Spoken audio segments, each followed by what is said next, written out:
9-1. Energumene 9-4, but favourite Found the 50 7-4. Yes, the flag is raised, set to go, and racing for the Underwriting Exchange Fairyhouse chase over almost 2.5 miles. And Barry, from what we saw going to post, it is no surprise to see St. Sam going on. Yeah, St. Sam, his tail was on fire heading the post. He carted off with Danny Mullins. Good to see him as relaxed as he is, and getting in and popping and measuring the fence just helps take the steam out. But no, he's more controlled than he was in Navan, and definitely more controlled than he was going to post.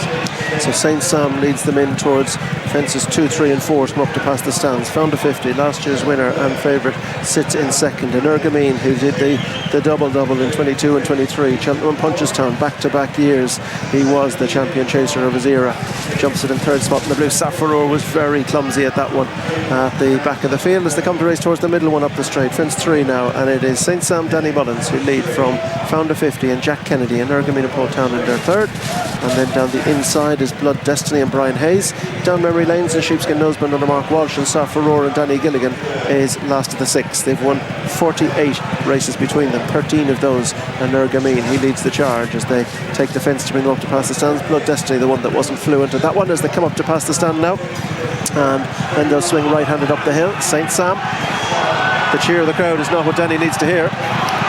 Yeah, St. Sam, you can see him lighting up as he passes the stands. It's definitely the crowd isn't helping. The hood helps reduce the sound, but it doesn't drown it out completely. And you could see him before the last fence. He was coming alive with Danny too, so he's a horse who's on edge and can switch on at any stage, Richard.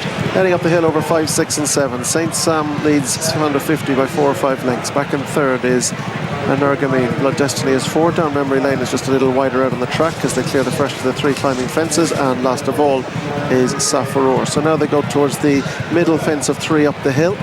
This is the ditch. St. Sam from Found a 50. Energumene is third. Down memory lane on the outside of Blood Destiny. Saffaro follows them up the hill as they go now towards the ditch, and it is St. Sam over from Energumene and Found a 50. Blood Destiny just in behind, and they're chased by Down Memory Lane. Behind Down Memory Lane is Saffaro as they go now towards the fence. That'll bring them right up towards Ballyhack at the top of the track. And this is fence number 7.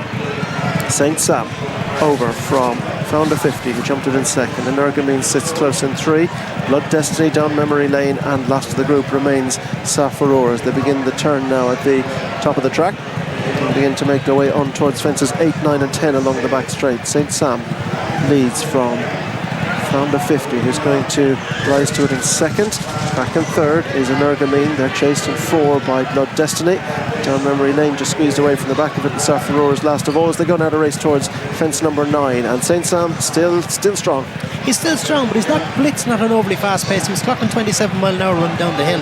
Danny is brilliant from the front, and you can see him, he takes a hold, he steadies him back, then he drops his hands to try and relax him to help the horse switch off. Now he doesn't switch off, but it's just you're trying to play with the pace of the race. Jumps his fence, takes him back again, whoa, steady him. You know, he's still only clocking 26 mile an hour. For a horse of this level, he's not going overly quick, so Danny has proven on more than one occasions from the front he is dynamite. And he's stacking it up well in his own favour, I think, here. He has 6 left to jump, and he has a half a dozen lengths or so back to last year's winner Found a 50 and the former champion chaser Energumene. Back and forth is Blood Destiny. Down memory lane is next, and last of all is Saffaro. Plenty of prize money for the 2 top trainers to be picked up here. The first, second, third, fourth, they'll all be important positions as they come to this first of the 6. It is St. Sam quick over at 2. Energumene jumped it well in second. Found a 50 is third.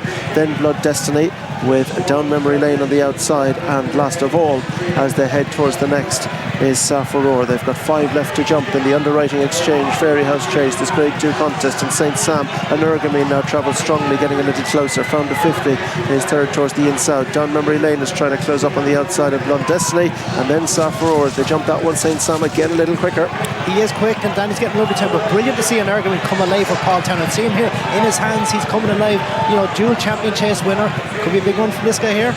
4 fences left to jump. St. Sam with Energumene within a length, being chased in third by Found a 50, who's just going to try and switch out. Down memory lane's going up on the outside of Blood Destiny, who's going to switch in, and Saffaro last to the group. They turn towards home, and it's the veteran, the 12-year-old Energumene, who hits the front with enthusiasm. Back in second is St. Sam. Found a 50 has asked for his effort round the outside. Blood Destiny and Down memory lane are next. 3 to jump. Energumene over in front. St. Sam has crashed out. Over on the near side is Found a 50. St. Sam, it was the faller there, but it's Energumene who's in front of Blood Destiny. Found a 50 is back in behind as they make their way on towards the second last, and over in front Energumene. Found a 50, hit it very hard, and now Energumene makes his way towards the final fence with Blood Destiny giving chase back in second under Brian Hayes, but it's Energumene who comes to the last. Over and in front and clear, and rolling back the years is Energumene, twice a champion chaser at Punchestown and at Cheltenham. He's back at the winners' enclosure, and it's an important one for prize money too. Energumene wins the Grade 2 for Paul Townend and Willie Mullins. Blood Destiny is second, last year's winner. Found a 50 is third. They're chased home by Saffron, and down memory lane is the final finisher. Good to see Slade Steele back earlier, Barry, but great to see a horse of his calibre, his ilk, back in the winners' enclosure. Brilliant to see, and you see what it meant to Paul Townend as he crossed the line. He punched the air, he patted him on the neck. You know, Paul wouldn't get emotional too often. He's well used to these big days, but you can see what it means to him to get Energumene back to somewhere near that level. But the zest he showed, you know, he came alive going to 4 out, in his hands, travelled up well, jumped the second last in the straight and went down and committed, and Paul committed him at the last. And it was the Energumene, remember, from 3 or 4 years ago. He flew it and raced away, ears flat back. We just look at Paul there, jumping the second last. You know, Blood Destiny's chasing him down. Found the 50's made a bad mistake, his chance is gone. But just watch Paul from a long way out. He can see he's meeting it on a long one, a forward straight. There you go, commits for it, flies it. You know, Energumene, ears back, head down, racing to the line, loving the game. He's been a brilliant servant, and you haven't just seen him do this in a long time. But watch Paul and you see what it means to him. He was the first time he won a champion chase, was on this horse. He definitely got a great kick out of that. You've enjoyed some good 2 mile chasers, and it's great when they give you that feel. Let's find out exactly what it's like. Katie's about to ask Paul. Paul, that was absolutely brilliant, and you got some kick out of it. It was lovely. Yeah, it was really enjoyable. Brilliant to have him back in his comfort zone, enjoying himself. Jump for fun when I let him jump. There's a couple now he was still in champion chase mode at, but we got in a good rhythm then and down the home straight. It was just a joy to be on his back, and you know, he's pushing on now. And I know I'm very fortunate to ride a lot of good horses, but you know, if anyone got a horse like this in their lifetime, he'd be their horse of their career, you know. Oh, absolutely. I mean, you've ridden, as you've said, some top class horses, riding big winners every day of the week, but there's such an appreciation for a horse of 12 years of age that comes out and does something like that. He's a top class racehorse, and everyone has an appreciation for him, including you. Yeah, definitely, and it shows how much horses enjoy racing, you know. Like, he went around there and looking for the next fence and wanting to attack it and gallop, and yeah, it was just brilliant to get him back in front. And listen, talk about setting you up for an Irish national. If that horse is going to put you in good form, put you in the zone. If he jumps as well as this, I'll be in for some spin, won't I? Kiswell, let's talk about him. Yeah, I thought going around there on this lad, and probably the wrong horse to judge the ground on, because he handles really heavy ground so well. But I was happier riding on it than I was walking it, so we'll see. Good stuff, Paul. Well done. Super to have him back. Yeah, brilliant day. Thanks, Kate. Best of luck.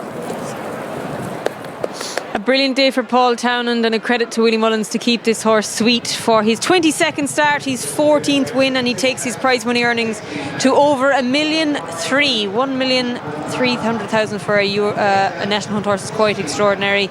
Our thoughts are with Connections of St. Sam, Ed Ware. That didn't look great at the third last, but Ruby, for Willie Mullins, he'll train a lot of better winners this season. He'll probably train more poignant, not more poignant horses, but I suppose there's probably not more satisfaction in getting a dual champion chase winner back from the doldrums at the age of 12 to win a race like that.